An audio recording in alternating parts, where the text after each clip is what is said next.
Saudara-saudari, marilah kita mendengarkan renungan dengan judul Menuruti Firman Tuhan, yang berdasarkan pada Injil Yohanes bab 8 ayat 51 dan 54b. Yesus bersabda, "Aku berkata kepadamu, sesungguhnya barang siapa menuruti firman-Ku, ia tidak akan mengalami maut sampai selama-lamanya. Bapa-Kulah yang memuliakan Aku. Tentang siapa kamu berkata, Dia adalah Allah kami." Dalam nama Bapa dan Putra dan Roh Kudus. Amin. Saudara-saudari terkasih dalam nama Tuhan Yesus Kristus, 3 hari lagi kita sudah memasuki Minggu Palma. Artinya, Hari Raya Paskah sudah dekat. Bacaan Injil hari ini berbicara tentang peran firman Allah yang menyelamatkan manusia. Sebagian orang Israel berpandangan bahwa semua orang akan mati untuk selama-lamanya. Kematian akan menimpa setiap manusia, tidak mempedulikan apakah manusia itu baik ataupun jahat. Tetapi Tuhan Yesus mempunyai pandangan yang berbeda. Menurut Yesus, ada manusia yang tidak mengalami maut atau kematian untuk selama-lamanya. Mereka yang tidak mengalami maut untuk selama-lamanya itu adalah orang-orang yang menuruti firman Tuhan. Mereka yang menuruti firman Tuhan artinya orang-orang yang melakukan perintah Tuhan dan menjauhi larangannya. Namun, perkataan Yesus bahwa mereka yang menuruti firman tidak akan mengalami untuk selama-lamanya disalah mengerti oleh orang Israel. Bahkan karena perkataan Yesus itu, orang-orang Israel menganggap Yesus sebagai orang yang gila. Sebagai contoh, orang-orang Israel menyebut nama Abraham, bapa umat beriman, yang sudah mati dan tidak hidup lagi sampai saat ini. Saudara-saudari terkasih, perkataan Yesus bahwa orang yang menuruti firman Tuhan tak akan mengalami maut atau kematian untuk selama-lamanya. Artinya, mereka yang menuruti firman hanya mengalami kematian untuk sementara. Mereka yang menuruti firman Tuhan memang akan mati, tetapi mereka akan bangkit dan hidup kembali untuk selama-lamanya. Maka perkataan Yesus bahwa orang yang menuruti firman Tuhan tak akan mengalami maut untuk selama-lamanya berkaitan dengan paham kebangkitan. Dengan kata lain, mereka yang menuruti firman Tuhan akan dibangkitkan oleh Allah. Mereka hanya sementara berada di liang kubur.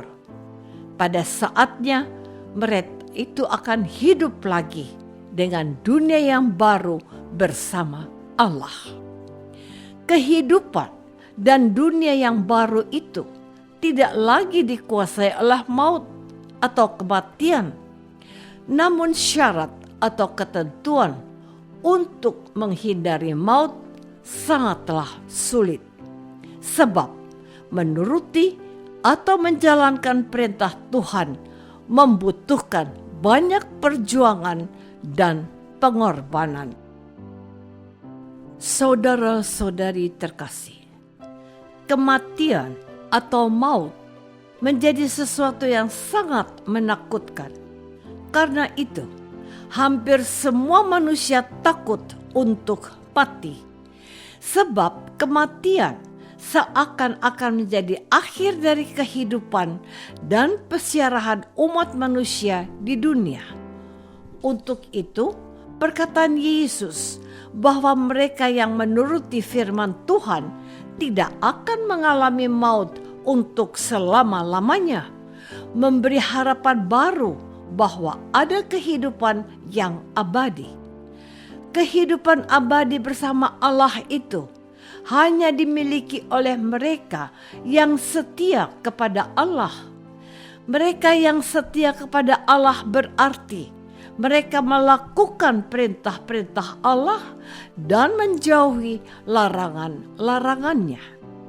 Kematian atau maut ditelan oleh kuasa Allah dengan membangkitkan manusia yang mematuhi ajaran Tuhan. Dan tentu hal ini memberikan sebuah kekuatan sekaligus menjadi kabar baik bagi kita umat Kristiani bahwa kesetiaan kita kepada Allah tidak akan sia-sia. Kehidupan bahagia yang kekal bersama Allah akan menjadi milik kita jika kita mau mengamalkan ajaran-ajaran Yesus. Dengan demikian, kematian menjadi pintu masuk menuju kehidupan yang kekal bersama Allah. Kehidupan yang kekal bersama Allah terjadi karena kuasa Allah jauh melampaui maut dan kuasa-kuasa jahat lainnya yang ada di dunia ini. Saudara-saudari terkasih, dalam perayaan Ekaristi, sesudah Injil dibacakan, pastor mengatakan, "Berbahagialah mereka yang mendengar sabda Tuhan dan tekun melaksanakannya." Jadi mereka yang berbahagia adalah orang yang tidak hanya mendengar sabda Tuhan, tetapi menerapkannya dalam hidup sehari-hari. Sama seperti kita pergi ke dokter saat kita sakit. Pergi ke dokter tidak serta-merta membuat kita langsung sembuh. Yang membuat kita sembuh adalah perbuatan kita untuk mematuhi apa yang dikatakan oleh dokter serta meminum obat yang diberikan oleh dokter tersebut. Demikian pula yang terjadi dengan kehidupan iman kita. Kita pergi ke gereja dan berdoa setiap hari tidak serta-merta membuat kita hidup bahagia dan masuk surga. Yang membuat kita masuk surga adalah tindakan kita yang menuruti perintah Tuhan. Misalnya, Tuhan mengajarkan kita agar mengampuni orang yang telah bersalah kepada kita. Pada saat kita melakukan perintah tersebut, hati kita menjadi tenang dan tenteram, serta mendamaikan kita dengan orang yang bersalah kepada kita. Apakah selama ini sudah mendengar sabda Tuhan dan melakukannya? Ataukah kita hanya sekedar menjadi pendengar sabda Tuhan? Marilah kita berdoa. Tuhan Yesus Kristus, Engkau bersabda, "Sesungguhnya barang siapa menuruti perintah-Mu, ia tidak akan mengalami maut sampai selama-lamanya." Berilah kami kekuatan-Mu agar kami tidak hanya menjadi pendengar firman-Mu, tetapi mampu mengamalkannya dalam hidup kami. Doa ini kami persembahkan dalam nama Yesus, Tuhan dan pengantara kami.